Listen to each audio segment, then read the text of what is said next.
Hello, everyone, and welcome to another episode of the Crystal Core Radio Podcast. Joining me in my co-hosting chair for this special Thanksgiving episode, Kirk the Gamer. Welcome back to the podcast, dude. I hope that you have been having... I can't. I don't want to. I'm so glad that we get to sit down today and talk some games because it is Game of the Year award season.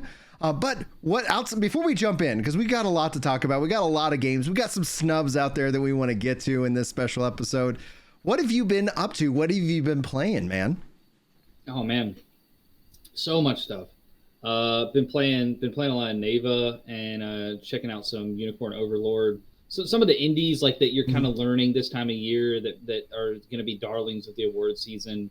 Have been checking those out. I just platinumed Outlast Trials. I'll talk about that in a minute. I think that's one of the better multiplayer games this year.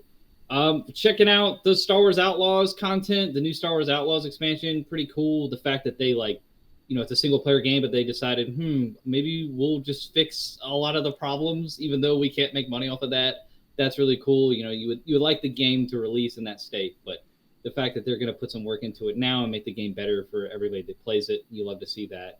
And other than that, what have I been playing? Oh, so I went back to Death Stranding. Okay. When it came out on Xbox, yeah, I pulled out my PlayStation copy and kept at it. That might be an eventual platinum for me. So that's been fun as well. Yeah, I've been enjoying that too. That's one of the ones that I love Hideo Kojima and his work, especially with Metal Gear. I was a big fan of that. Never played Death Stranding yet, but they've been showing off Death Stranding 2. I don't know if there's a release window for that yet.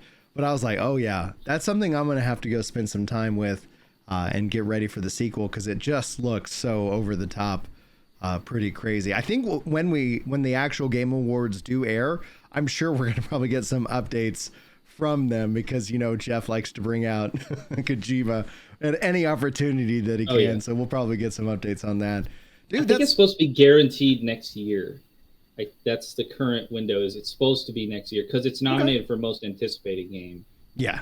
So we're supposed to get it next year. Do you know if that's PlayStation exclusive, to launch like they did last time with Death Stranding? And if we don't have the answer, that's fine. Just Kirk is he's getting up. For those of you on the audio, Kirk has left. It should not be because his production his production company or his studio or whatever is independent now. Yeah. Like they were under PlayStation. Really? Yeah. So unless they have a contract with PlayStation for Death Stranding 2 specifically, which they may have, that's totally not outside the realm of possibility. In fact, it's pretty likely. Unless that's the case, then it would be exclusive it would not be exclusive just by default. So it depends on if they have a prior agreement in place or not. Okay.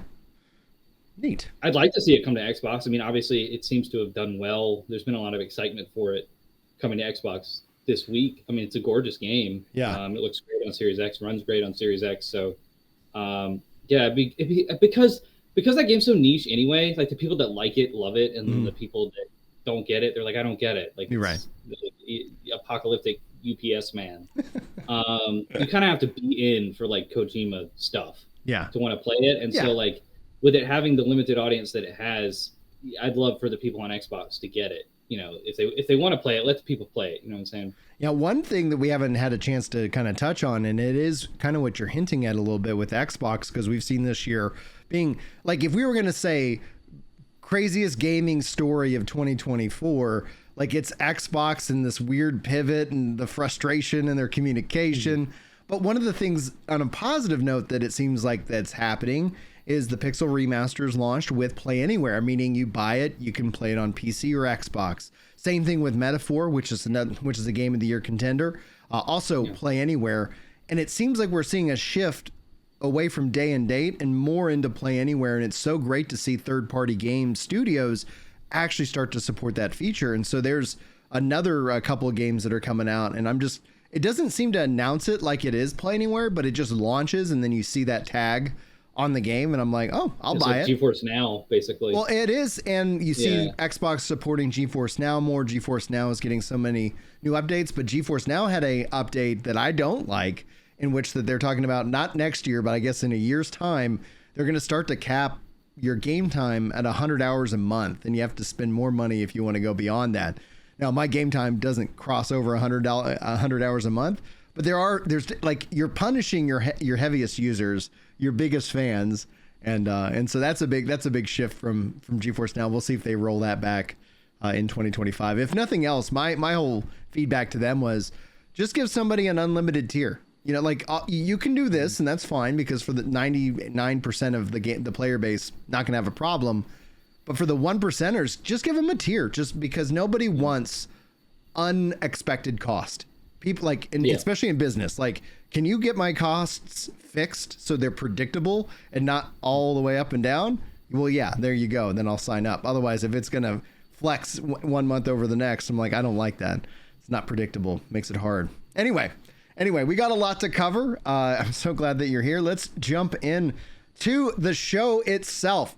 When it comes to the Game Awards, Kirk, we've got several games already listed here, and I'm going to toss it over to you, sir, after we start with Best Multiplayer. Is there anything that's not on this list? And is there anything that you feel should be? Anything not on the list, and what do you think is going to ultimately win? Do we get to see your votes? Do I get to roast you for your votes? Yeah, you do get to see my votes. I voted. I went in. Dude, the Call of Duty Black Ops 6. You betrayed Helldivers. What? How? Dude, Helldivers betrayed everybody. You absolute heretic. No, man, I've spent way more time in Call of Duty. The whole first third of the year, you were the Helldivers guy. Dude, it was so good. About how amazing Helldivers 2 was. It was so good. For Call of Duty. Oh my god. Well, Call of Duty 6, dude, it is so good. Like, it's just so... I love it. I had to vote Call of Duty. Wow, that's not expected. I would have thought you would have been in, like, the Helldivers 2 or Space Marine 2 camp. You could always... let's see if Kirk gets me to change my vote on any of these. So what's the deal with Helldivers 2 is just that the whole PlayStation login thing, or it was the PlayStation login, and I just found myself with more and more time just like, all right, I'm gonna play something else. And yeah, with it not on GeForce Now, I've seen myself really shift into, like, if you're not on this platform, I can't logically find a reason to find the time to play, because I do have a gaming PC, but that usually means that I'm separate from the family, and so I usually game a couple of hours a week to myself.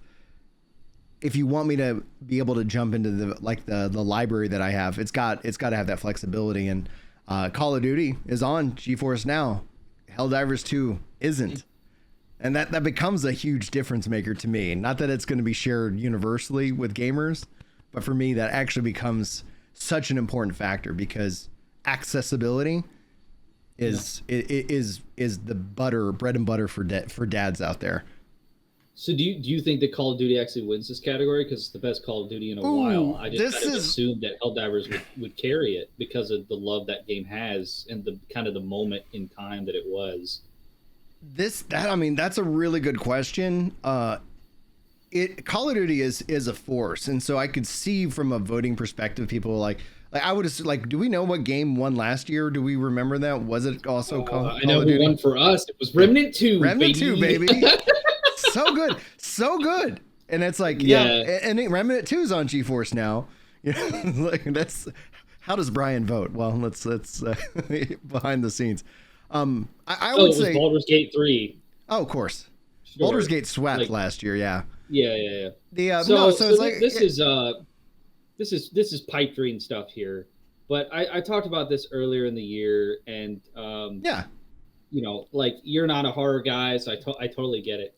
But while you guys are playing Helldivers and having a blast, and other people were doing that as well, and then a lot of people had fun with Destiny Final Shape, who I think got robbed by Mario Party Jamboree, by the way, for Destiny Final Shape to not get nominated for this, even though I don't like Destiny, like, with a passion. I don't like Destiny. I saw the review scores for Final Shape. The fact that it didn't get nominated for this category is ridiculous.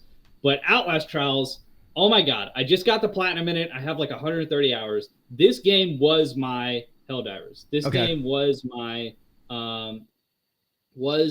Space Marine. And it's just because the matchmaking of this game, the experience of that, of just matchmaking with random people, getting chased by, psycho axe murderers and crazy asylum inmates and stuff. You're trying to do these objectives. You're trying to start these generators. It's chaos. It has kind of that like Overcooked feel of like, I need you to bring the thing. I need it right now. There's a guy trying to kill me. Like that level of chaos with random people. And like, when I tell you, I don't think I've had a single bad experience on this game. I've never had anybody yelling at me, cussing at me. Like the people are just fun. They're down to clown. They're down to have a good time. Like people are excited to get scared. It's like going to an amusement park or something. Everybody's just like there to have fun. And like, it's been so fun playing this game over the course of this year. Thank you so much to Red Barrels for getting me a code in the first place so I was able to experience it. But like, gosh, man, I was a fan of the Outlast series, and I was very skeptical about, this franchise. It was like an indie horror single player franchise. Them taking it to multiplayer, I was super skeptical about, like, is it going to be a riddled with microtransactions, just complete snafu? Are they going to take the soul out of it? Is it going to be like, why is this game multiplayer? You didn't need to make a multiplayer game. And they absolutely crushed it. Like, I think I like this game better than the single player games. It is so good in terms of how they adapted everything about the franchise up to this point to fit with multiplayer. You're seeing, like, in the B-roll beside us, like, the communal aspects of, like, freaking arm wrestling and things like that. Like, it's just, it's kind of like a VR game or something, in that, like, they just made this space for people to come in, hang out, clown around, have fun, and get chased by, crazy axe murdering psychopaths. And like, it's just the perfect storm of just like weird, wacky. It's definitely very gruesome, but like, it's so over the top that you can't help but like laugh sometimes, because it's so unserious. It never takes itself seriously with the gruesomeness and the gore and everything. It wants it to be just absolute absurdism so that everybody's having a good time. And I had so much fun with this game. It's the best multiplayer random matchmaking experience I've had, probably since back, Monster Hunter World or something. Mm-hmm. Just a great game, and I really enjoyed it. And again, it's, absolute dreams that this thing would get nominated. It's never going to happen. But it did kind of get knocked a little too much by coming out in early access last year. Okay. So it got like some 60s, because people are like, it's not really there yet. Yeah. And then it had its full launch in March or April, I think, of this year. And like, it got like some 8s and stuff. So like, it's a good game. I think that was to its detriment that it came out in the early access period and got those low reviews. But it's in a great place now. And, as long as you're not squeamish, like, I recommend it to pretty much everybody, as we're getting rickrolled here. But yeah, it was one that I definitely wanted to mention. Yeah. But I think one that was a hallmark for you. Yeah. Why was this game not here? And it's Power World. Power World dominated, like, outside of even mine. It was always funny. People, if you could see in Discord, what am I playing? It's because my kids were always on Power World and they were so excited. And it's been like, it has sold well. It has also now come to PlayStation, so it's not like it's being excluded from a platform, right? Because I think one of the things is you want, at least I would think that with this game, that it's going to benefit from that. The devs are keep supporting it. What's interesting about this one is what's going on with the Nintendo lawsuit. And the fact is that Nintendo went out and put out these patents on their, like, on the game mechanics that they didn't have patents on until all of a sudden Power World comes out. And it's just a phenomenal game. It's, a world phenomenon, but also it is so fun. It's so fun to play. And yeah, you're 1,000% right. Like, this could have also easily fallen into best family game, but it didn't make any nominations. Yeah. Like, not a one. And that kind of goes back almost to your worldview of, briefly, in terms of early access, because you mentioned that with Outlast. I'm wondering if, because it still has that early access label, if that's their reason not to do it. But then there runs the risk of out of sight, out of mind, where all of a sudden you fast forward into, it's typically that the Game Awards, just like the Oscars, are usually recent movies, recent games. And that's why, it's actually good to see Helldivers 2 also nominated, because they still came out in the spring. So it's not a 1-to-1 rule, but it's still like, all right, I wonder what's happening here. So can you speak to the multiplayer and the kind of aspects with, being able to play this with your kids and stuff specifically? Like, is this a thing where like you would get on the they would get on the Steam Deck or something, and you would be on the PC or whatever, and you'd be playing together at the same time and stuff like that? We heavily use GeForce Now, but we also have multiple Xboxes in the house. And so now the Xbox version, and I don't know if they've got it yet with the crossplay, but that was a part of their goal between console and PC. And I'm thinking with PlayStation out now that it's probably there. But we were just playing on like I would do GeForce Now, and then we'd get them on the PC, and we would just be kind of playing, or we would do the Xbox version, which was the primary version that they put the most time into for my kids, because the Xbox is downstairs, and but we've but multiplayer wise, it's easy. It's just easy to get into. You can set up the servers like as a family game. You can set up the servers so that you can take away certain difficulties or challenges for the kids, and that way they can have a more build focused like experience and not have to worry about so many different things. And that's actually just something very nice overall, very enjoyable, especially because it's so easy to kind of get into. And I think the visuals of the game look incredible, the music, the sound, and then obviously the Pokemon-esque mechanic of capturing these creatures and having them do your bidding is what people wanted. This is what people wanted from the Pokemon franchise, and you have Nintendo not doing it, and it just makes it a little bit weird that they're suing Power World developers now for patents that they just filed. I hope they lose. The precedent for that is terrible. That somebody. Oh, it's terrible. It's take your idea and then take it a step further. God, this gameplay looks really good. I remember you were like so over the moon about this game when you first started. Like I came in a little late too, because I ended up having like COVID, and I was really sick at the end of, like when it launched, and so there was like a week and a half where I was like, I can't play a game, I can't make content, like, oh man. So I came when I got started, it was like a week and a half into it, and it was still like every day was Power World's hit a new record, and they announced, I think they sold like over 22 million copies. Like, it's something absurd. Yeah, that's crazy. Yeah, that's right, because it was on Game Pass, but it sold really well on Steam. Yeah, and I assume this is GeForce, but the graphics here look fantastic. Oh, this is GeForce, so it's run on PC, and absolutely beautiful. It's absolutely beautiful. Yeah, I mean, this didn't jive for me, but I didn't have any issues with the game. It just, I don't like the kind of hit tree, get wood, survival crafting style of game. They just don't really scratch an itch for me. Right. You've really got to like get pretty deep into other mechanics to even get me to be interested in like city builders and stuff like that. Like, you've got to have like RPG dungeon diving and stuff like that, potentially, to go along with that, like a Ni no Kuni or something.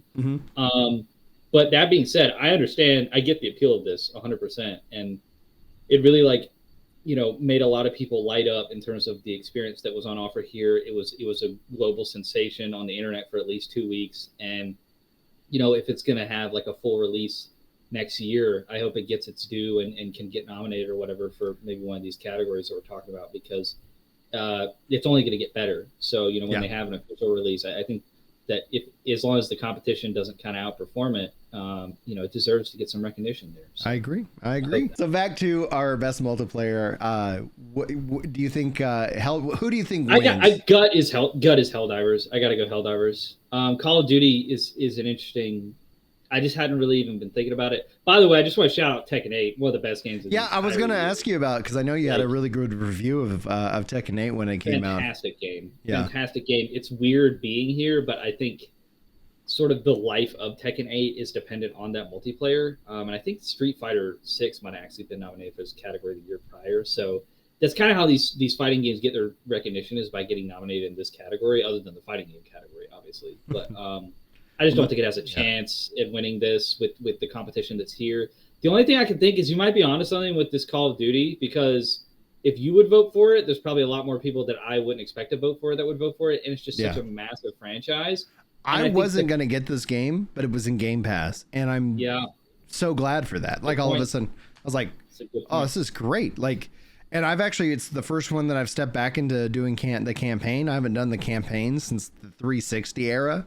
And I was like, oh, I'm enjoying this. And then it's like, oh, jumping into the multiplayer. Oh, they have, and it's just such a, like, it's such a monstrous franchise. Like, you could see why there was all those different lawsuits and all the things as a part of the acquisition because of just how much weight Call of Duty carries. But the fact that it didn't win multiplayer, it's an incredible multiplayer game. And it scales, obviously with lots of people. So I think Call of Duty has a chance of winning it. I think you might be onto something because Helldivers 2 and Warhammer 40K hit the same audience. Yeah. And I think they might split and I think honestly, you might have made me rethink that Call of Duty is maybe going to win this category. We'll see. We don't have too I much hope longer. I think Helldivers deserves it. And those devs didn't have anything to do with that whole kerfuffle. Mm-hmm. So this one was interesting. I don't think we need to dwell on this for very long. But where the heck is MLB? Where's our favorite? Right? That's the thing. That is exactly what I thought. What the heck? And the fact is MLB, the show is on Xbox now, and it's like it is the best version of baseball. I don't understand. It's better than any of these games. And also, I assume that College Football 25 is not there because that was the other one. Primarily American thing. I would assume that's why. But College Football 25 is the best sports game of the year. Yes. It's not even close. I'm including MLB in that. But you and I are in 100% agreement because this was, I think, the two biggest snubs from a category that I could imagine, because everybody I talk to is loving College Football 25. They're like, oh my goodness, I'm really getting into it. And I'm so glad it came back. I'm so glad the NCAA lost because of I was like, they're getting paid and their scholarships. Of and then they're getting injured and they're not making millions of dollars pro and you kick them out. No, let them license their thing because honestly, I want another college football game. Yeah. Come on. Oh yeah. So that and the MLB. The fact they had a different team with a different not engine but physics type deal than Madden. It wasn't a Madden recopy. Right. And that's what it was in the past. It was always the previous version of Madden, but we put in college teams. It's like, okay. It's so great. And I can't wait to see what they do in the next couple of years as far as making iterations for that game. But I have to assume it's just because this is meant to be a global awards and college football is just not that big of a deal outside of the U.S. The NFL obviously has its fans with all the games that are played in South America and Europe and et cetera. But MLB I don't get. I mean, Shohei Ohtani is one of the most popular athletes on the planet, and he's not from the U.S. So I don't know. And that game is made by a Japanese studio, right? It's made by one of PlayStation Studios. So I may be wrong about that actually, but it's in the network of Sony and their sort of brand and stuff. So I would think that I would think it would be on here, MLB, and it was on here last year. So it's very weird to see it not on here. With it not on here, I would have definitely said MLB wins if it was here. I have no idea. I guess my guess would be EA Sports, just because that game sells gangbusters every year. Yeah. Kind of the Call of Duty. They lost the FIFA again. license, and everybody was like, "What's going to happen?" Turns out, nothing. Yeah, it's doing just fine. I personally voted for WWE because that franchise has been in the crap hole for a while, and this one was good. Okay. So I love to see that. I want to see these games kind of rise above. If they have a run of bad form, I want to see them develop their way out of it. And a lot of these games don't. They just kind of, it's the same thing. So WWE 2020 2K23 was a buggy, crappy mess. Mm-hmm. And this game, great game. So that to me is the one that should win out of these. But it'd probably be to NBA or EA Sports. I just picked it because I like the image, because I was like, I don't know. I was like, well, if they're gonna make me vote, I'm gonna vote. They don't have any good nominees for this category. I'm gonna change my vote. My vote. Let's see here. Do I click that? Good. All right. So I'm gonna join you on It's Time for WWE to take the best sports / racing. And it's so funny because in this list, it's literally 4 sports and 1 racing. So. Yeah. All right, let's keep rolling on. By the way, on the topic of racing games, Test Drive Unlimited Solar Crown, it's the worst game that I enjoyed the most this year. Mm-hmm. God, that game's awful, and I played so much of it. Oh, man. It's so bad. It's so terrible. Worse than Suicide Squad? Always online. No, come on. But it's always online, and you're playing by yourself and it boots you from the server. Mid race. Yeah, it's God. best of luck to them. They were striking last I heard. Studio. Oh my goodness. Just wanted to add that in there. So, all right, we got a new category, best sim and strategy. On the list, you have one game that you feel got snubbed from the list. You want to talk about your game snub? I do, and you remember this one? I know you do. I do. From cover on over with the boys on Work to Game and with the Ginger Prime Network, we'll call it. God, I love this game. So good. Criminally underrated, criminally underknown, I guess. Just a goofy tactical strategy game, tactics game. Side-scrolling style. The art style here with the medieval manuscripts. Not only is it excellent, but it's like period accurate. Like they did such a good job of like making these look like real manuscripts that you would look at. Like I got to do a course in college where we actually like studied these and had a collection of these like that were from history, like they were real. And they look like this. They're very intricate. They're very ornate, and probably hundreds of hours to create these drawings on page after page. And the way that they sort of animated this and created, a very small team, mind you, created this really well-rounded, there's a lot of depth, tactics game with all these different unit types, infantry, archery, big sort of bulwark characters. Oh man, it's so good, and the roguelike aspect of it, and like getting into campaigns and using different armies, like the dog army versus the bunny army and stuff like that. Yeah, I loved this game so much. I played hours of this game. Like, this game is like up there with Balatro for me. Yes, Balatro, so good, dude. I am so glad for you. That was you talked me into Suicide Squad, but you redeemed yourself with Balatro, dude. Like, that has been such a great experience in a game. Anyway, I just had to jump in on that. We will get to that because that's a big conversation towards the end here. But yeah, this one is up there with Balatro, even in terms of like games that you just want to sit in bed and play for like hours. Like I played so much of this game like late into the night when I need to go to bed because it's just that fun. Like it's like one more fight. Like I could do one more battle. Like I want to keep progressing this run. It's so much fun, man. And I wish it had been nominated for this category. And a lot of people are high on Manor Lords. But that game, as far as like the average rating, is not very high. And I think that's because it's an early access or whatever. But like this Age of Mythology Retold, like I don't know anything about it. Manor Lords I see as a 72 on Metacritic. I'm like, damn, my Inclinati 78 on Metacritic. Like, why'd you have to do my boys dirty like that? But I think you have voted for the eventual winner here. I voted for Unicorn Overlord for two reasons. One, I've heard lots of praise about it. And two, I do plan on actually playing that game out of all of these. There's no other, like, Manor Lords, Age of Mythology. Like, there would have to be something that it's like all of a sudden I've completed all my backlog, etc. But the art style and everything, I don't have a downside that I can see in Unicorn Overlords. And all the positive speak about it has been great. I think one weakness of it right now, and one reason why I don't think I've played it yet, is because I don't think it's on GeForce Now, and if it is, well then I know what I'm doing this Thanksgiving. But yeah, like that's who I think, or at least hopes takes it based off of word of mouth and my own general interest in it. I think they will, and here's why. It's because I'm going to be talking about that game probably when we get to the Game of the Year category as far as snubs and RPG. We're kind of stacked this year, so if you want to put it in the strategy sim, and that's how it gets its flowers this year, that totally works.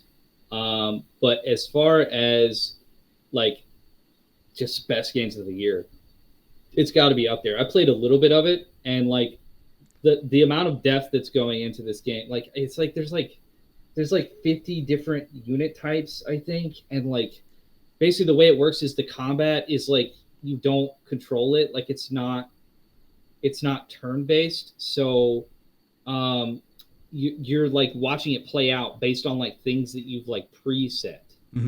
And so like you need to do all those presets correctly to make sure that the fight goes the way that you want to. And so there's so much intricacy and depth in that.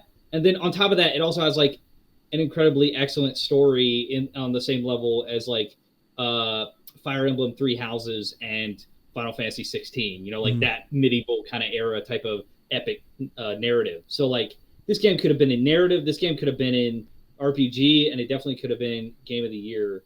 And I think because of that, like the people that rally for this game rally for it, and they're gonna like show up to vote for it in this category. Frostpunk 2, amazing game for what I've seen. It's only on PC. I think that hurts it a little bit. Yeah. And then Kunitsugami Path of the Goddess. Shout out to Capcom for being brave enough to go out there and make like this weird hybrid game between action, like hack and slash, like the old Genji games, or like Onimusha, and then combine that with like tower defense. So you're literally doing a tower defense game where you're a samurai dude running around with a sword and can hack and slash dudes at the same time you're playing the strategies tower defense game. That's weird. And then they put it on Game Pass for everybody to enjoy, and it's like a solid 8 out of 10. Like it has an 80 on Metacritic. So like great to see that the representation and the acknowledgement there. I just think Unicorn Overlord is just a beast in this category, and is going to win it for that reason. Yeah. All right. We agree. Jumping into our next category, Best Family. We got a handful of picks here. Let you take this away. Yeah. Honestly, you're the only one here with the little kids. Dude, I tell you, I haven't played Astrobot yet, but everybody I know tells me I need to. And the reason I haven't got it yet is because I need to finish Final Fantasy VII Remake so I can get to Rebirth, so you and I can talk about it at our Game of the Year kind of podcast that we will do here in a couple of weeks. That all being said, the reason I haven't got it yet on PlayStation is I know that as soon as I do, the kids are gonna gravitate that. So I've got them distracted by Minecraft right now. So that obviously is not on the list, but I think essentially if I was going to pick for myself out of what I've played here, it would be Legend of Zelda: The Echoes of Wisdom. I really think that game is a ton of fun. I enjoyed the art style. In fact, I actually went and bought the Link's Awakening as well on the Switch, just to kind of force my kids to play it, because I was like, all right, enough of this Roblox bullcrap. We're gonna get some Minecraft in here. We're gonna get some Legend of Zelda. And this is your homework, kids. What do you think? Do you think there's any chance that Zelda should, like, would you No, I don't think it should win. Right. I don't think it should win. I just out of what I've played on this list, that's the one that I've gravitated towards. The more I've played it, I'm like, no, there's things that I would, like I do like the traditional Zelda, but it's nice that you're stepping into the role of Princess Zelda. You're, getting to experience this from a different way. And it's classic, Nintendo. So it's it seems like it's a fun game. I enjoy it. But I think from what I've seen, like Astrobot probably is actually, I would probably like it more because if we were going back in time to the Mario Odyssey versus the Legend of Zelda Breath of the Wild, I still think Mario Odyssey is the better game. Like that's the game I go to all the time when I'm just wanting to chill and go collect a moon or something like that. Yeah, that's kind of where I lean more towards that. I just think it's a little bit cheeky that you've got Mario Party Jamboree and Princess Peach Showtime in here. Princess Peach Showtime was a game that I got to preview, and I was really, really excited about it. And then it ended up being like not that great. And then Mario Party is like, it's like another Mario Party, like, and we're really impressed by that. I guess like another feels like we had 3 Mario Parties in like 4 years. Or something. I got the one prior to this, and me and the kids have had fun with that one. But I'm like, do I really need another Mario Party? Right. And then Plucky Squire, like, I don't know, like maybe it's just a weak year for this category, but I would have loved to have seen something like a game that I'll talk about later. Like I would love to see like Nava here, because obviously with like Zelda Echoes of Wisdom, like it doesn't have to be a 2-player like co-op type of deal. I think Plucky Squire might be co-op, I'm not sure. But like Nava is so good, it's like I think it would warranted a Game of the Year nomination. And like it's just the gorgeousness of the art style of this game. This is from the Grease team. Mm-hmm. This game has an 80. I think it has an 86 on Metacritic, and it's 89 on OpenCritic. Like this is a fantastic game. And I'm not even like a platforming guy. I'm not like huge into side-scrolling platformers, but the gameplay of this, it's like so fluid. It feels so amazing, like the way that she kind of can like float through the air and things like that. It's got combat, it's got platforming, it's got puzzles in terms of trying to navigate your dog, your little pet dog, like through like different platforms and like get around obstacles and stuff.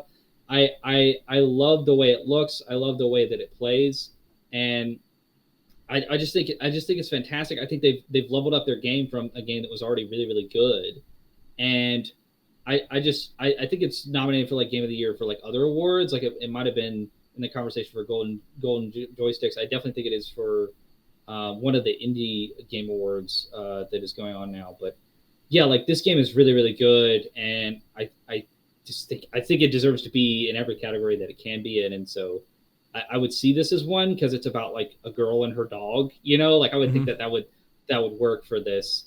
But yeah, you know, I'm not like mad at like who the nominees for best family are. Like I'm not going to go on the internet and like tweet about it, you know, like rigged the show. But like you already said, Power World not here. So that's, you know, like Super Mario Party Jamboree and Princess Peach Showtime over Power World. I would get in the ring for Power World at that point. Yeah, I think Power World could easily slot into this category. Yeah. You know, if nothing else. I think that or maybe with as many games entering in early access, maybe they should have a best early access category because not every early access is created the same. I think they should I think they should clarify just like they did with DLCs and say early access is not eligible. Yeah, and then everybody knows. Okay, the DLCs now are eligible apparently. So. Yeah. I know, so they should go the other way and say if it's an early access, we're not doing it yet. We want the best version, the final best version. Yeah. Fair enough. I think that they should come out and say that. So do you think anybody else besides that? Like I voted for Astrobot. Did you? Where do you think that? Astrobot's such a mammoth. I mean, the only one is Zelda that could take him down. I think. Again, if Nava was in this category, it has a shot, but it's not. So I think Astrobot will win hand over fist. But okay. All right. If I had to bet money on a different one, it would be Zelda. Not even close. Gotcha. And I wouldn't feel good about it, but I'd at least feel like, you know, the other ones I'd just be throwing money away. So, all right. And now we get into best fighting game. No. We're going to have to change this vote. We're going to have to change it. I like multiverses. No! I know I feel like the Dragon Ball Sparking Zero fandom out there. I haven't played it, but I've heard good things. Go ahead. You absolute uncultured swine. Oh my God. So I have a huge I'm joking, honestly. I have a huge problem with multiverses being in this list. Because this was a game that you and I really, really liked. In 2022 and then going into 2023 and then it shut down in summer of 2023. Fantastic game. Really, really minimal emphasis on microtransactions. It was all about fun, free-to-play fun. It had, I think it maybe even had like couch co-op play, but it had, you know, you could play with your kids and you could play, like you and your kid could go just like round after round and you could play against the CPU. Like you could just tell, like, give me bots. Like, don't give me matchmaking with real people. Just give me bots. I want to earn XP and grind the battle pass that way. Okay, they took this offline and converted it into Fortnite shop microtransaction garbage. Like, they absolutely gutted and ruined this game. They made the progression loop worse. They made the gameplay worse. They made PvE almost non-existent and worse. I mean, like, what they massacred our baby. Like, they absolutely gutted this game and like made it into, you know, Fortnite V-Bucks trash, you know, to try to turn a buck. I guess because WB was like, this isn't cutting. Well, like, yeah, this WB's been hurting for money. The other thing too is that this won fighting game of the year already. I don't even know how it's eligible. Yeah, it won fighting game of the year in 2022, as it should. It was good then, and then now they put out like this awful. You know, it's worse than Overwatch 2 what they did to this game. Like they absolutely gutted it and made it just like they everything down to the progression and the gameplay is worse. I don't need to continue on this rant, but they said they were going to bring it back stronger than ever, you know, because they lost all their player count and everything, and it's just, oh my God. Like the disappointment when I booted this game up after a year basically of waiting for it and then realizing that like everything that was like mildly not good got worse, and then everything that I loved about it definitely got worse. It was heartbreaking. Like, I don't even want to play this game anymore. And it was one of my favorite ones, and like in my top 3, maybe top 5, but maybe top 3, definitely top 5, but maybe top 3 games played in 2022. Okay. And it's like, it's just whatever. Like, it's just not even good now. That's tough, man. So absolutely, I think this one, I mean, Tekken 8 is the obvious one, but you don't think Dragon Ball Sparking Zero? Because this was going to be like, I was between. I'm not a Dragon Ball guy. I'm not a Dragon Ball guy. I think Tekken 8 wins it on sheer prestige alone. It's maybe one of the best fighting games ever made. But Marvel versus Capcom, what they were able to do as far as game preservation with those, I don't know if you like. Oh, no, I love the Marvel versus Capcom series. I mean, vote for that one if you want to, because what I'm going to vote for what we think we're going to win. Yeah, I mean, Tekken 8 is amazing, and you watch my review, you know why I think that, and there were many things to say about it that were good. It's probably the best Tekken ever, probably one of the best fighting games ever. But Marvel vs. Capcom is no slouch, and I would say if it wasn't for Dragon Ball Sparking Zero being competitive in this category, Marvel vs. Capcom might have a chance to beat Tekken 8 because I forget, I watched a Maximilian Dude video, shout out to him, I want to give him credit, because he was basically explaining how access to it's 5 or 6 games that's in that collection. And access to those games is severely limited unless you're pirating it on PC. Okay. That's basically it. So for them to bring that back better than any ROM version that's ever existed since the originals and put it in a compilation of games that are all available on every platform, I think. It's just amazing game preservation, and all of the games are fantastic. So people who think it shouldn't be nominated because, it's an old game, I don't agree because of the restoration and the preservation that they're doing and bringing the games back in a better form than they've ever been in.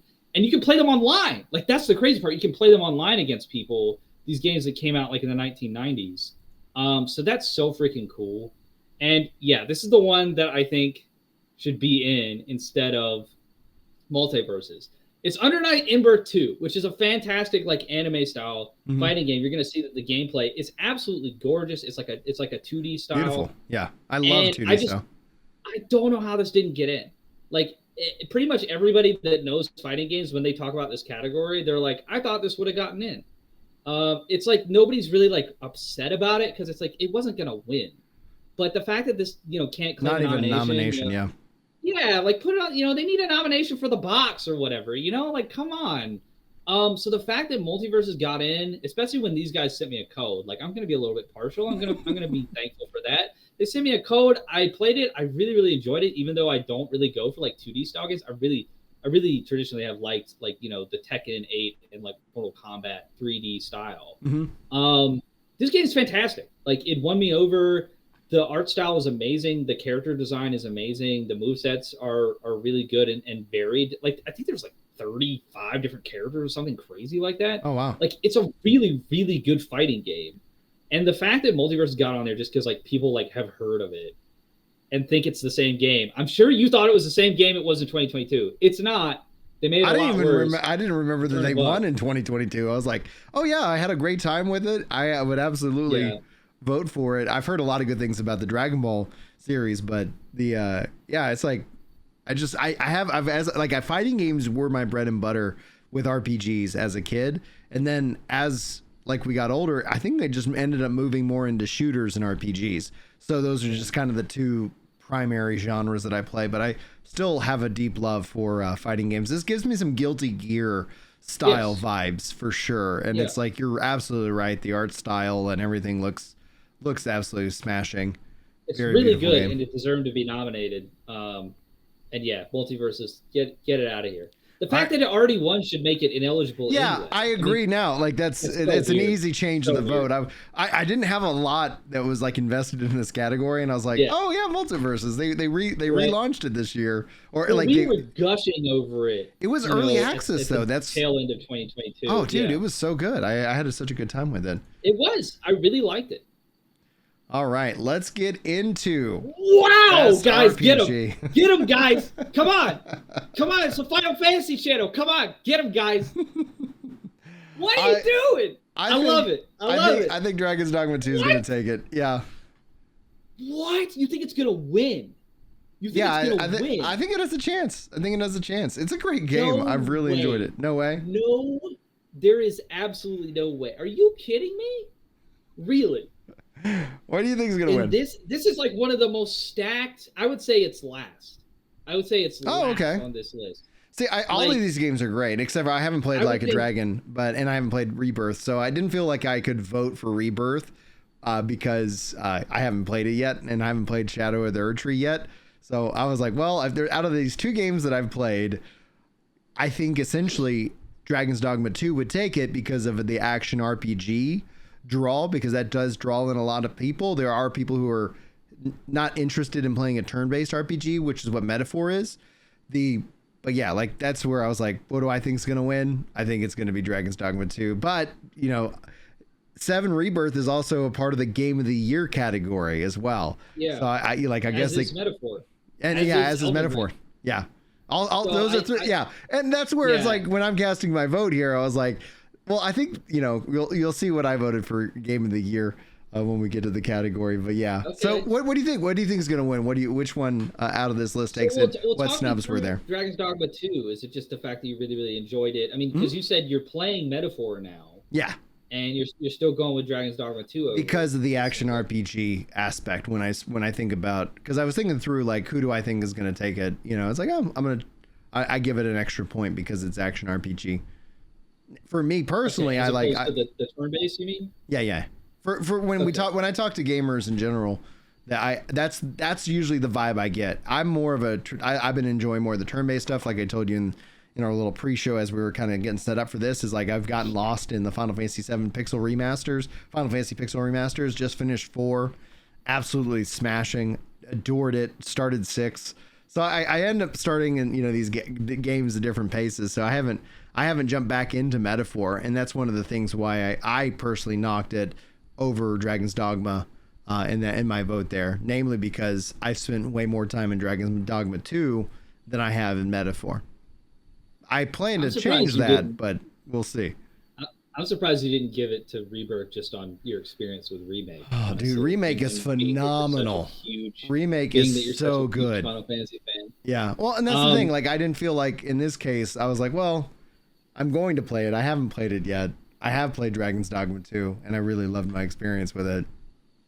Now, tell me this: if this game was on the list. I'm assuming that your vote would change. 100%. 100%. Yeah. Like, so we're showing off the No Rest for the Wicked. If you guys haven't seen, this game is such a great Souls-like action RPG.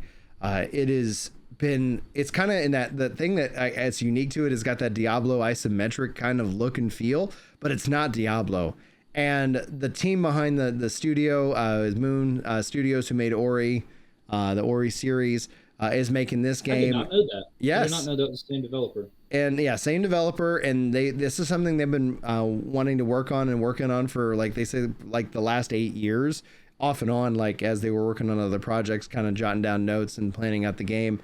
And they'll have, it's in early access, and I think that's one reason why we don't see it. But I don't know if it's coming out in 2024. I think 2025 when this game hits console. Yeah, I don't like it. It just depends, because we're still waiting for the multiplayer update, because they're adding in multiplayer and a bunch of new content. I've actually seen it behind the scenes, and it's great, dude. Like, I'm like, come on. Let's you go. basically became a No Rest for the Wicked YouTuber after I left. That's just like, to the point where it's like, all right, unintentionally, just because I was like, I love this game so much, I'm gonna keep talking about it any chance I get. They got you in with the G-Force, and they didn't let you G-Force, and then and it just runs. It runs great. I know some people have had some performance issues, especially on Steam Deck, but they got a lot going for it, and I think it's gonna have a really great future. If it comes out in 2025, I'm not gonna be upset. I just wonder, like, I'll have a better idea as to when they're gonna release 1.0. when we kind of see what their velocity in development is after this next update, which they were originally targeting to have at the Game Awards. They were planning on shadow dropping the big update and announcing it at the Game Awards. But I think essentially they were like, well, a couple things have changed behind the scenes, and when, you know, we're gonna hold off for now. And I was like, oh, it makes sense. So it might, the big update might happen in December. It might happen in January, but it's getting really close, and it's gonna be a fun time for sure. Do you feel like it's a big contender for 2025 or 2026 whenever it releases? Yes. Okay. The only thing that would knock against it, obviously, is like early access. It's kind of like maybe people are like, oh yeah, I've played that, but it's going to be like, when does it come out? Because again, we know that typically games that come out in the first part of the year struggle to get nominations in the back half of the year. You know. Yeah. Well, let's talk about some honorable mentions. Yes. That didn't make this category just because it's so stacked. RPG is this year. I know. But I remember Grand Blue Fantasy Relink Great made a game. big impression on you at the beginning of the year. Great game. The fact that you can beat it in 10 hours for the main story, and then they have like another kind of add-on. Mwah. Like, as a dad, I was like, this is great. Yeah. I bought it on 2 platforms, on PlayStation and on PC. And it makes me hopeful for the future of Monster Hunter. Like, Monster Hunter Worlds was frustrating on a multiplayer perspective. Jumping into a multiplayer on this game was so easy, but it's set up in that multiplayer, you know, Monster Hunter mindset. So I'm hoping that with Monster Hunter Wilds that we've seen them learn, you know, a couple of cool, you know, things from that category. Yeah. But I mean, so this one for you, would you put it over any of the games that made it, or it's just kind of an honorable mention? Being that I haven't played Like a Dragon Infinite Wealth, and I know you love it, like that would be the one that I would swap out. Coming straight with the dagger. Coming for you. All right, coming for that's you. fine. And then another one though that we both enjoyed, because I didn't have the opportunity to play Grand Blue Fantasy Relink, was Visions of Mana. Just a delightful little game. I love the art style. Game. I can't not smile when I'm playing this game. Like, it's just so lighthearted, and I don't know, it just feels like very uplifting, very wholesome. I do think it has something to do with the color palette and the lighting and such. Yeah. But the characters, they're all like just pretty delightful and you know, unassuming, mild-mannered, or whatever the right word is. Like, it's hard to hate any of these characters.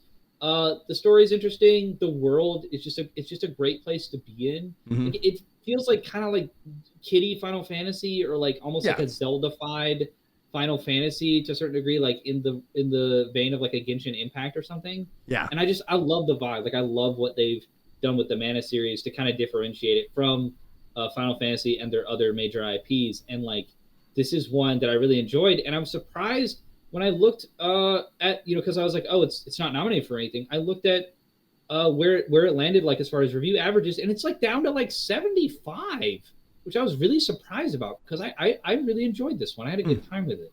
Okay, that's interesting that it, like, because it's been fun. The thing I said about it, because I've got it, and I've said, like, the struggle I've had is that I've been so much more into the Souls-like action RPG that it is a weird vibe shift, even though like this is my jam.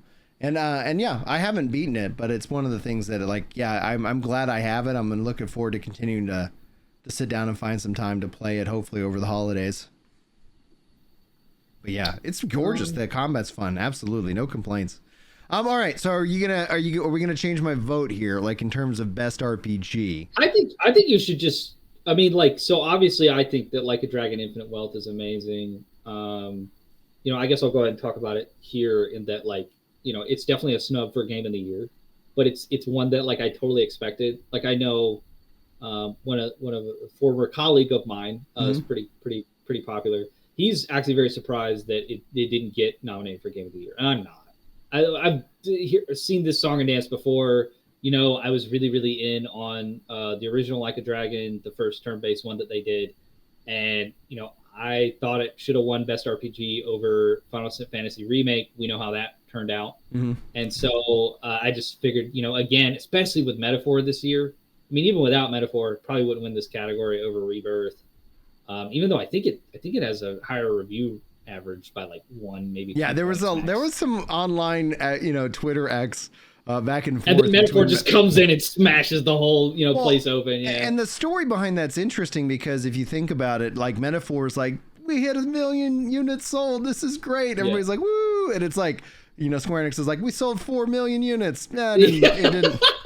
Woo, we're struggling here, guys. Like we didn't sell enough because of the cost and things like that. But yeah, I would switch. Like, who do you think is going to win? Because I'm gonna echo what you say.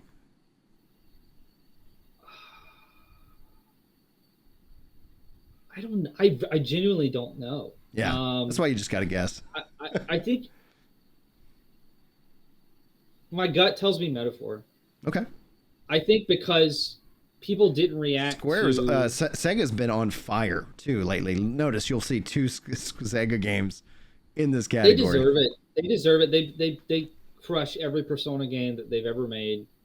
Persona 3 Reload this year. We're just not giving that recognition. One of the best games I played this year. I'm content to let them get, win awards for Metaphor. That's fine. You don't want those competing against I love Metaphor. Like, I've never played the Persona. I wasn't like, I was like, okay, I haven't played it. And now that I have the opportunity to, I'm probably going to try to find the time for it because I love the fantasy theme of Metaphor. Because where Persona is more like modernized, like this is set with the, like the fantasy. And it really kind of reminds me of some of the, early animes like Record of the Lotus War. Things that it's like, okay, I'm in on this. This is really cool and interesting. So, all right, I've switched my vote. I think Metaphor is gonna. What you just want to make sure you vote for whatever wins. Like you want to be. Well, it's just kind of fun. It's just like I got you. I mean, I would encourage you if genuinely on this list if you think Dragon's Dogma 2 is the best game, then I would vote for that. But I would be surprised if you played Metaphor now and you think it's better than Dragon's Dogma 2. But I need to spend more time with Metaphor. If you think the remake is better than Metaphor, then I would vote for Rebirth. But I will say the reason that my gut says Metaphor is because people that have played it that are big Persona fans are saying that it's better potentially than any Persona game they've ever played. Okay. These are diehard Persona fans. There's normies, like fantasy RPG normies that wouldn't touch a Persona game that are like, this is up there with like some of the best fantasy RPG games they've ever played. And then you've got the Final Fantasy people that are like, I don't know, man, like, or I guess I should say the non-Final Fantasy people, because there's the Final Fantasy people like Chili who are just going to vote for anything with Final Fantasy in the title, But no disrespect to that, like, if you, I mean, these are good games, they're in the conversation. Yeah, they're in the conversation. I generally vote for Final Fantasy if it's like, I don't know what these other things are, Final Fantasy. But I think that the common consensus reaction to Rebirth was that this is really good, but for some reason it's not quite hitting me the level that Remake did. And I don't know if it's just like the sense of wonder that you got when you were like, oh my God, it's Cloud, like it's Tifa, it's these characters like in a modern realized version for like a new audience and for the old audience as well to like relive these experiences in a new way. Yeah. I wonder if that kind of like lost some of its charm, like coming back to it. And so I don't know. I hope that trilogy gets its kind of comeuppance and its flowers with the last one. Like I hope the last one just nails it, and I hope that they win a lot of awards. But like for Metaphor and Like a Dragon to both get denied this year by either Rebirth and Shadow of the Erdtree, it's tough year for RPGs. I feel like that would be tough. That'd be tough. Tough year for RPGs. Yeah. I mean, it sucks to not see the ones we already mentioned on there. It sucks to not see Unicorn Overlord on here, but they might have done it a favor by putting it in the sim strategy category. So it'll help out. Like I think it'll win that category because of that. What we got next? Any other snub though? Did you talk about dungeons? Oh no, yeah, I think we covered RPGs pretty. That's our category, right? But yeah, I mean, Visions of Mana just didn't have the review scores for it, and then Grand Blue, I think it's just not up there with those other games, right? You're right. I mean. Yeah, like it's understandable. I mean, Erdtree maybe should be on there according to some people. I don't know, man. Like I go back and forth. I don't have a strong opinion one way or the other because I have no control over this. So it's like, well, they did. Here's the thing I will say about it. You better include DLC as an option going forward. Otherwise, you really just carved this out so that because you wanted to. Like, If this is going to be the standard where this is a possibility, that okay. But that better be the way forward. And if you change your mind, which you can, you need to explain that change to everybody. Otherwise, it's going to seem like really weird that this 1 year a DLC, an expansion came in and took Game of the Year, or whatever category. Yeah. So I guess any of the other snubs for that category would be Unicorn Overlord, but I think they kind of made that's fine because it's in a different category. And then Persona 3 Reload, but I think Atlas is going to be okay with their better game. Ostensibly, I mean, I've only played Persona 3 Reload. It's easily top 3 games of the year for me. I haven't played Metaphor yet, but people are saying it's better. So I think they're going to be okay. They're going to be comfortable with what they feel like is their better game and their non-remake game. Being in that category. I think the major snub on Persona 3 Reload is no best performance, and the performances in that game are what make the remake justify its existence because the voice acting is so amazing from those voice actors. So we got best action adventure here. You voted for Zelda. I don't mind it. You had a big snub this year in Rise of the Ronin. You really connected with that game. So you feel like that? You feel like that was a snub? I did, but a lot of people did not. Well, I'm not worried about a lot of people. I just know that you really vibe with this game, and I was like, you put a lot of time into it, and it was like, oh, okay, that there's a lot of. I think it kind of got caught up in the console war, and so you see a lot of the drama around the game being more, I think, more about that than anything else. But yeah, maybe I think it's a graphical thing. Yeah. I think that a lot of people just didn't. It looks like a really I've said this before. It looks like a very well remastered PS3 game. Yeah. And the footage we're seeing. I think Lodo got mad at you for saying that. Yeah, like the PS3 looked good. Like they were good look. Like you're right. Remaster that PS3. Yeah, he hated how this game looked for whatever reason, and a lot of people did. I think it's kind of beautiful in a way. I think it has like a weird kind of almost oil painting or like watercolor kind of aesthetic to it. Kind of like, nothing about this game ever put me off visually. I loved the journey this took me on in terms of the world building and the story and the characters, in terms of learning about this period of history. Like something that I just didn't know about, was not on my radar. Like I studied a lot of different periods of history and a lot of different geographical places through my academics all the way through college. Never studied anything about this period or the men who led kind of this revolutionary movement during this period. And look at this. Like, this is gorgeous. Like, it's not fidelity, it's not realism, but it's art direction, that's at work here. This game really resonated with me. The amount of choices that it had in terms of who you want to build personal relations with and relationships with and things like that. The amount of different features and depth that it had to various aspects of gameplay beyond just run here, open this chest, fight this guy. Look, he's doing a freaking flight course. This was the Hogwarts Legacy of Japanese samurai games this year. And I think the fact that graphically it wasn't on par with what we might expect from this generation and the PS5, and then the fact that Ghost of Tsushima already exists and people like it better, I think kind of did this game in as far as the public perception. Yeah. So it wasn't one I was expecting to see, and it didn't really hurt my feelings that it wasn't there. And I really liked Rise of Ronin, so it's kind of close between these two. But the one that I felt like was really a snub was Banisher's Ghost of New Eden. Okay. For the games that are on there to be on there, and for Banisher's Ghost of New Eden to not be on there, which has a higher Metacritic score than Rise of Ronin. It has a 78. It is made by Don't Nod.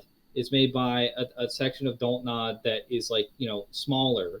And this is the sequel, the sort of spiritual sequel to the vampire game, Vampire, whatever it's called. They leveled up every part of that. Their storytelling, their combat, their kind of RPG adjacent mechanics, the choices and the dynamic kind of ability to you're this banisher character and you can kind of decide people's fate, whether they're going to live or die, and who you side with and who you're going to protect, and then combining that into a little bit of a soft Souls gameplay as far as the boss fights and things like that. Like this game, I think like really defined like what action adventure was this year as far as like from a double A aspect of like them taking a more storytelling type of focused franchise and like decisions and navigating your way through sort of a almost like detective mysteries and things like that, and then putting that into like a God of War kind of shell of a game. Like it was so cool to see that and see them execute that and really like knock it out of the park for like what they had done previously. Like I thought the fact that this game like almost achieved like some level of notoriety on a widespread scale was such a success for them. And I really just didn't have any complaints about it. Like I loved this game through and through. I had a really good time with it. And yeah, I really would have liked to have seen it nominated here, but in what is one of the weaker categories at the Game Awards this year, and it just didn't get up there. And so I was sad. I was sad to see that, honestly, especially when like, you know, Star Wars Outlaws. I voted for it here as kind of like a meme. You know, I got to review it, and I think the new expansion is really cool. I think the changes that they're making maybe actually kind of makes it deserve to be on this list now, potentially. Like the changes that they literally just made this past week. Okay. As far as making the game better, making it to where you don't auto fail missions if you fail stealth, things like that. But it's like those should have been in the game already, you know, like and that game had a lot of issues that people sort of noted at launch. And then like Silent Hill 2, it's a great success story for Bloober Team, and I'm really happy for them. I'm really happy that they were able to deliver on that franchise. Like the amount of pressure there to deliver must have been huge, and for them to not have any like really hallmark titles in their repertoire in their portfolio so far, and to come out and this is their best game to date, and it's not even close. Like I don't hate it being nominated on here. It's just kind of like with it being more of a remake type.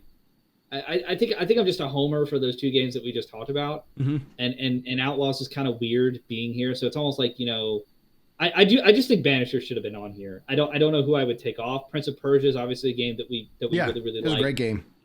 I'm surprised you didn't vote for that one, honestly, but I guess you had a good time with Zelda. Like you know, my Nintendo fanboy wins out a lot of times in these voting. I mean, it's a good game, and it reviewed better than Prince of Persia. I was actually thinking Prince of Persia might get in the Game of the Year conversation because of the notoriety of that franchise. Yeah. Same thing with Zelda, and neither of them got the nod there, but. See, Outlaws was weird. I'm surprised by Outlaws and wondering because like you think of like Hellblade 2, like that came out this year.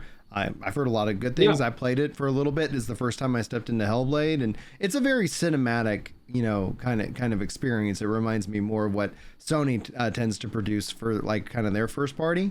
But yeah, I was like, well, it's Star Wars Outlaws is for me kind of like why that one, you know? So you did play Hellblade when it came to Game Pass? Yeah, it was on Game Pass. I mean, I think for sure.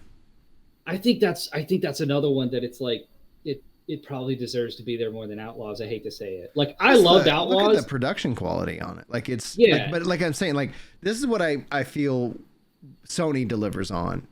And this is kind of Microsoft stepping into that. I think the thing that knocks against it is people, you know, like say it's pretty short. But I'm like, as an adult, I'm like, that sounds great. It's fine. I can beat it. I can beat it in a week. Let's go. I think it's like it's a little too full of itself as far as like, that's fair. We're artists, you know. I think we've talked about this before. All the behind the scenes stuff, all the marketing was just like stop it, just put the game out. Like, come on. Yeah. You know, just make sure it's good and people will talk about it. Exactly. Yeah, no, I mean, I liked the first one, and I am excited to eventually play this. I think it looks fantastic. Oh yeah. I do kind of like the uniqueness of this combat. Some people were kind of dogging on it, but I think it's very unique and it's different, and it's intense because you're right there, you're right in it, and I like what they were able to do with that. Did it deserve to be there more than Outlaws? If I divorce myself from like my bias and the fact that I think it's funny that Outlaws is there and I just like that game, yeah, I think so. And so did Banishers. God, yeah, Banishers got screwed. I tell you what, but yeah, man. In terms of, do you think will win? Do you think anything besides like Astro? You think Astro? Yeah, Astro definitely has a shot at taking that if it doesn't. Silent Hill's a dark horse. Silent Hill, a lot of people like that Silent Hill game, and I'm Silent really Hill glad 2 is my favorite Silent Hill back in the day. I just as I gotten older, I'm just like, nah, I'm good. I don't need to be scared. I'm scared of everything else. Like I got kids that run around, and I'm like, all right, we got to watch out and like make sure that they don't get hurt. All right, let's jump Tell me in. about Black Myth, Brian. Tell me what's so good about Black Myth. Dude, Wukong? it is first and foremost, like it's so interesting to kind of get into Chinese mythology because that's something very new. But the story, the characters, the combat, the boss fights, it's fun. It also doesn't rely on parry, so it's all about dodging, and that ends up being, I think, a really good time. And it's got some interesting things that are happening, and so a lot of it is experiencing it, new. It's obviously had a huge success story in terms of just people jumping in and playing it. We know over 10 million units sold for it, and I know that sales numbers doesn't necessarily constitute, a game of the year, award, but I think it got a lot, and it's interesting because it got a lot of pushback based off of like bad translations on something, and then all of a sudden there became a narrative that like this game and the developers are horrible people, but then I don't know, like they just made a good game, and I'm having fun. Is it really better than the other 4 games here? Like honestly, because it's in the game, it's Game of the Year nominated, and the other 4 aren't, and I can't believe that. I really can't. Really? Yeah. I like it, but I haven't played it. I haven't played it, so I don't know. Like I'm asking. The only thing is like if you're like expecting like, okay, let's compare it to Elden Ring. That's the best kind of comparison. Or even Sekiro. But I haven't played Sekiro. I know I do. Like as I've been stepping into FromSoft games for the first time, I'm definitely got to go play Sekiro. But with this, it's like it's got more fast paced and then obviously dodge heavy. Elden Ring's a little bit slower on the combat side, obviously depending on various different weapons. But like the thing that this doesn't do that Elden Ring does is it's not a really open world. It's it's these design zones. It's got the it's like you're going from boss to boss to boss, and then you got some enemies to clean up, and things can get challenging, but it's got that Souls-like survival, trying to make sure you can get to the next thing. You got enough healing potions, can you get out of the bad? And the boss fights are unique and interesting, and so it's like it's really good. Now, this is a loaded category. You saw that I voted for Black Ops 6 earlier for best multiplayer, but it's going up against Helldivers. It's going up against Stellar Blade. The weakness of Stellar Blade is it's only on PS5, and that does limit my gaming ability. And also super overrated and not that good. Well, I know there's a huge thing about the censorship going on, and I was like, I have no dog in this fight. I'm not going to get this game. I don't need my wife to walk in and watch me play this at all. It's fine. It was a good time. Like I think it's a solid 7.5. I'm interested in Warhammer 40K though, because Chris is big into Warhammer. Like I don't know that's much. That Remnant 2 type of vibe, exactly. That's in that wheelhouse. Yeah. So it's something that I've debated on picking up. I just haven't got around to it, and it's like that's actually one of the things that's going to be interesting, because as I jump into certain games outside of the hype cycle, it's like that's really kind of I think a better measure of like the quality of the game, as opposed to like, oh my gosh, we're all playing this and everybody's excited, and it's like, okay, yeah, I'm still playing this game. Like jumping into Helldivers 2 now, absolutely, if you haven't done it already. But you are going to miss out on some of those windows of just general gamer excitement. What do you think takes it? Because you haven't played Black Myth. I do think it's Black Myth Wukong, and I think it's. I'm super confident about that, just given the popularity of that game. Yeah. I don't get it, but I'm reading the tea leaves, and it's going to be Black Myth Wukong. The one major snub here is a game that I think both of us played this year. Yes. And it's V Rising. V Rising. And this game, my friend Donnie from Pure Dead Gaming, great gent, and supports I think some of your content, some of my content. Great guy, he has me on the podcast a lot of the time. And he's really funny. He's just funny to talk to. But yeah, man, he was so into this game because he's like one of those Diablo 4 degenerates that can't stop playing these action RPGs. And he was like saying that this game was like up there. Like he was like, I really like Diablo 4, but V Rising, man, has got me in a chokehold. And so I reached out to the publisher and was like, hey, I'm hearing really good things about this. Like, let me give it a shot. And they ended up sending me a code. Dude, this was like one of the best games I played this year. Yeah, like, and that's where it's really like good. It's really good. It should have been nominated. It's fantastic. Like, and I don't even really like games like this so much. Like we talked about Diablo before last year. That one snuck up on me. I had a lot of fun with that, but this, I didn't think this was going to get me. Do you think it's another victim of early access game when it comes to these awards? No, because it had a full release like early this year. It did this year, March. but it was early access last year.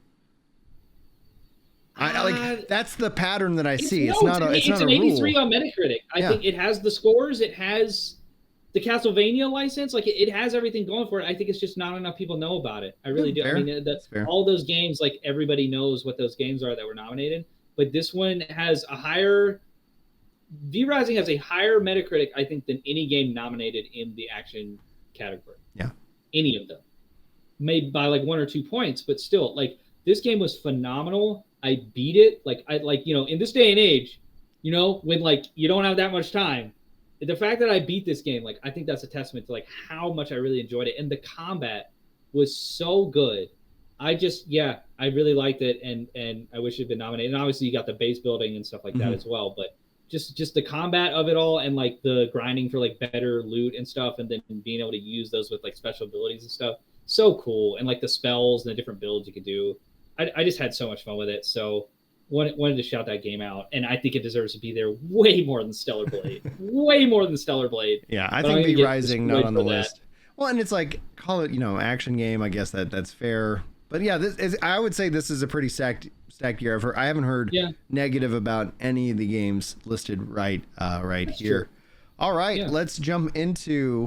Are we doing best AR VR?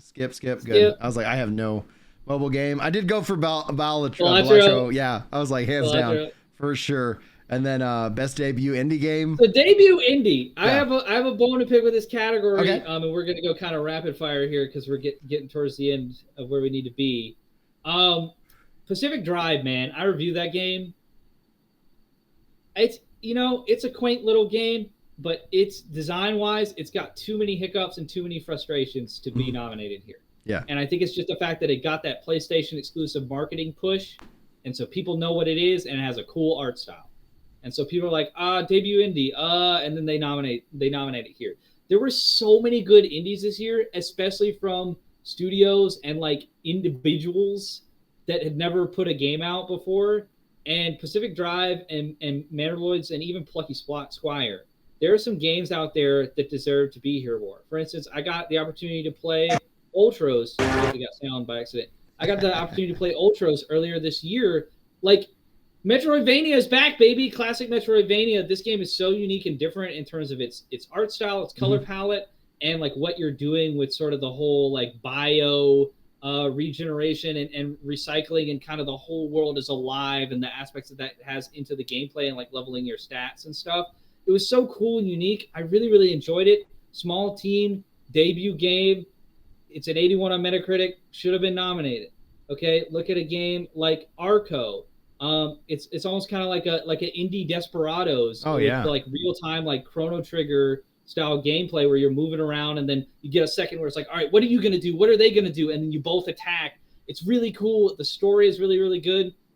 This is one that should have been nominated for Games for Impact as well. I thought that category was like a little bit of a joke in terms of like, what's the impact that these games are making, and the fact that like there's so many games out there that are better that like, I'm not going to hate on if Life is Strange wins, but like that Tales of Kenzera Zhao game, I get that it actually is making an impact as far as representation and telling like a story of like culture and things like that.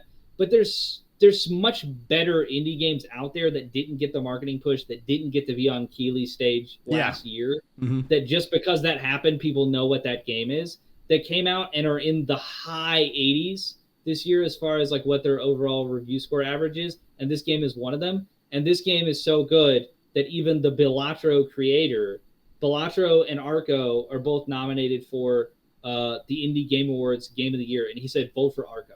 Don't vote for Balatro, vote for Arco. Like, that's how good this game is. And it is a game for impact because it tells 4 different stories. It's almost like the Live Alive thing. Tells 4 different stories of different Mesoamerican cultures and characters that are about like kind of they're not real cultures, but they're based on like the Mayans and Aztecs and cultures of that nature. And so it's a really cool story and also real-time strategy combat game. Just fantastic. It's got an 86. Really good one that was passed over, and it shouldn't have been. Another one is Dungeons of Hinterberg, which is maybe one of the best games to come out this year. This was a Game Pass one, so we got to show it love. This has like the Persona and Animal Crossing style, like you spend the daytime in the town talking to people, building your relationships with them, and then that feeds into your RPG stats. The stats are wild. I think it's like relaxation, familiarity, amusement, and like courage or something like that. And like those are your stats, and like that's what your sword scales with and stuff like that. The art style of this, fantastic. The gameplay, the dungeon diving, like it's on par with like Zelda games. Yeah. Like, this is fantastic. This is a debut indie game. This is this studio's first indie game, not nominated. Instead, Pacific Drive gets nominated. Like, what is going on? This game deals with conversations and themes about mental health, not nominated for Games for Impact. This is a huge snub on this one. Like, it's a fantastic game. It's on Game Pass. Everybody should go try this if you like Zelda, if you like cozy games, if you like RPGs. Like, this is a smorgasbord of different things. It's a hybrid that is way better than it has any business to be, with the studio kind of coming out with their first title. And I mean, like, you're seeing the combat right here for people watching. Like, the combat's good. Like, it doesn't look janky. Like, it's a dinky little indie game, and it's fantastic. And then the last one, probably the biggest snub, which is nominated for so many other awards this year, is 1,000 Times Resist. This is the fact that this didn't get nominated for Impact, Narrative, Best Indie Game, and even potentially Game of the Year. I mean, this is up there with some of the best stories ever told. It's like about a society where I think like AI perfects humanity so that humans can have perfect recall with their memory, so they can remember everything in their memory as vividly as if they were living through it. And it's so overstimulating, and the emotions of it are so it creates so much dissonance, and it's so difficult for like the human brain that everybody basically like dies from the overload. So then there's only one person that's immune from it, and they create a society of a bunch of clones of themselves. And then it examines like individuality and generational trauma and all these different things. And it's this weaving narrative story that, is something out of like, that Hideo Kojima might have wrote. And it's this fantastic game that's like an 89 on OpenCritic, and it has all these nominees from these other awards, and it has nothing from the Game Awards. It's a debut indie game. It's a game for Impact. It could have been in the best independent game category. It could have been in best narrative, and it's not nominated. And this is like probably one of the biggest glaring omissions for the Game Awards. So that's like some rapid fire indie games. All these are like $15 or less, and then the Dungeons of Hinterberg is on Game Pass. If you're watching this, check these games out, because they absolutely should have been nominated, and it was some of the best of the year. And unfortunately, they will get their chance to shine elsewhere, but the Game Awards just not giving them their due or recognizing them. And we're just kind of getting a popularity contest here with some of these categories. But with this one, it's got to be Balatro. I think Animal Well is a dark horse to come in and win here. I also voted for Balatro for Best Independent. You can see that. I want Balatro to win every category that's in, but Nava can't say enough that's good about that game. Now let's speed run a couple Final categories. Fantasy again. He does it, ladies and gentlemen. No Man's Sky is great. How could I don't know how I could not vote for No Man's Sky and the team at Hello Games with everything that they're doing and working on. It was just like, let's go. Is there any thoughts that you want to add? Because I do want to speed run us to get to the game of the year, because we're coming up on time, as my phone is reminding me now of that fact. What else we got as far as categories? We've got best ongoing. I voted for Helldivers 2 because not Final Fantasy. I'm not playing Final Fantasy. Okay. Yeah, it's just like, and then definitely not Destiny. Not like I think Fortnite is sneaky here. I think Fortnite might win it. Oh, but Fortnite! I would love to see Helldivers win it. That's the thing to compete. Like, that's a huge competition there. But no, I'm glad all those games are there for sure, that they're getting the nom. But I just couldn't do it. Games for Impact. I already talked to you, like this category, man. There's so many games that should be in here. I mean, Nava should win this, and if it doesn't win this, I'm going to be upset. Let's play a little bit of B-roll for you to convince you to change your vote here. I mean, like, we already showed this earlier. The B-roll. I'll change my vote. I wish it had some of the actual platforming gameplay in this, because like beautiful. It's beautiful art right there. It's like hypnotic. Yeah. The platforming in that game is like absolutely hypnotic. I wanted to win pretty much every category that it's in that Balatro isn't in. But yeah, the snubs in that category, and you can talk about Brianna White as Aerith in Final Fantasy Remake. And when she wears the dress, she looks exactly like Aerith. Like it's like she's gonna get her due. I think this year she's gonna win this. I would look out for Melina Jurgens though. People know her, and her Hellblade 2 performance is fantastic. But she already won. So I think that Brianna White will win it this year, but Luke Roberts is a dark horse as well, which as his performance is James Sunderland in Silent Hill 2. So those are the three big players there. Okay. All right. And we got best audio. I think it's Silent Hill 2, but you might be right. Call of Duty might win. Call of Duty does like an insane amount of work on that. Same thing. And for score and music, I went with. He didn't vote for Final Fantasy for anything, guys. I don't know what to tell you. No, Metaphor and Final Fantasy both fantastic in this category. Yeah. Stellar Blade music overrated. Just saying. Absolutely. And then we got like art direction. I went with Metaphor. Best narrative. I went with narrative. Still mad about 10,000 Times Resist and a couple others not getting in there. But we're at the final category, Game of the Year. I love it. The only choice. The right choice. I couldn't resist. I couldn't resist. I want to see it win. I want to see it win. I think that a lot of people won't be able to resist. It Takes Two won in a year where it was like it wasn't clear who should be the winner. And I think that this year it's not clear at all who should be the winner. Now, my gut tells me Astrobot. Oh, okay, But I mean, just because of the absolute outpouring of love for that game. Yeah. Metaphor, I think, is a little bit too niche. It also has, we got the RPG trifecta over there. Mm-hmm. Black Myth Wukong. I just don't think it was rated high enough by games journalists to win. Like it got the people's vote at the Golden Joysticks, but I mean, it's gonna win the 10%. Notice these are 4 RPGs. and Black Myth is in the action category, but action RPG still It's in that Souls-like, you got 2 the Souls-like, and then you got 2 classic JRPGs for sure. The major snub here is Unicorn Overlord. Mm-hmm. With it being as rated high as it is, the fact that it's got strategy, tactics, story, art, the relationships that you can build, like Persona and Fire Emblem style. Like, I mean, this game is amazing. It's got like 3 different. I mean, look, you've got the overworld here. It looks like your Pixel remaster of Final Fantasy games. Yeah, and you've got like the beautiful art when it. Let me see if I can get it to zoom in here on the combat here when you're zoomed in, like you're doing the attacks and you get to see it like that. Mm-hmm. You've got like you're choosing what food you're eating for your buffs. I mean, this is one of those games that just has like everything as far as an RPG, like everything in the kitchen sink. It's up there with it's better than Bravely Default franchise. It's up there with the best. Look at this. That's the tactical military warfare. Mm-hmm. Open field siege against the castle. Yeah.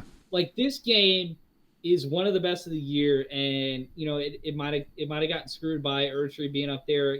I think Erdtree deserves it, but if we're gonna talk about snubs, this one has to be, one of the biggest, if not the biggest snub. Obviously, I already talked about Nava. Mm-hmm. I think that was a snub for Game of the Year, and then the last one is one that we've covered, in the past. Yeah, Like a Dragon: Infinite Wealth. It's a fantastic game. It's really good. It unfortunately we're just in a year where it's stacked with RPGs, and it's not going to get its recognition when you got like a Metaphor ReFantazio. It's a tough year for RPGs, but it's been a great year for RPGs. Like. The fact we said that last year too. Yeah, we said that last year, dude. Last year too. That's actually one of my theories is why games as a service games are struggling is because we've had 2 years back to back filled with like Remake is an 80-hour RPG. We haven't seen them release an 80-hour RPG since I think the PlayStation or PlayStation 2 era. Like it's wild that we're getting those kind of games of that quality. And I'm all in on it. I'm looking forward to sitting down and playing it. And you definitely sold me on. I was already sold on Unicorn Overlord. I'm just trying to find the time. I'm excited for both of us to play it as much as we can, along with Metaphor, along with Rebirth, because I think those 3 are going to be kind of in the conversation for us as far as like which ones we're going to give it to. I mean, obviously, Unicorn Overlord can't win Game of the Year for the Game Awards, and neither can Like a Dragon Infinite Wealth. Unfortunately, I do think that Unicorn Overlord is going to win that sim strategy because people respect it so much. That's probably a smart play to put it in there in that category. Yes, yeah, and Pikmin was the same thing last year. You know, like getting its flowers that way. It seems like it kind of is used as like kind of a shoe-in category for a game that's a little bit in the strategy realm. Yeah. But Game of the Year this year is just wide open. I feel like. I mean, literally any one of these games can win. I mean, Elden Ring I wouldn't bet against Elden Ring at a Keighley show. Right. I wouldn't either. So, you know, I got it. My heart says Balatro, baby. I wanted to announce Balatro, and that one guy that made it go up on the stage, Joseph Ferris style. Like, I don't deserve this. That award. that would be absolutely amazing. Yeah. I think every game on this list deserves it except for Black Myth Wukong. Oh, come on. It's so good. Dude, all these games are rated so high. Like, Balatro's like 90 or something like that. And then Black Myth Wukong's like 81. I just think that Black Myth Wukong I think you're highlighting a cognitive form of dissonance between some of the gaming and the players where, because of like a bad translation and a narrative that was set, like I think some of that caused people to take off points. So I'm not. So you don't think it was reviewed fairly? I don't. In some instances, and it's like I wouldn't put this lower than an 8, but I personally would give it a 9.5.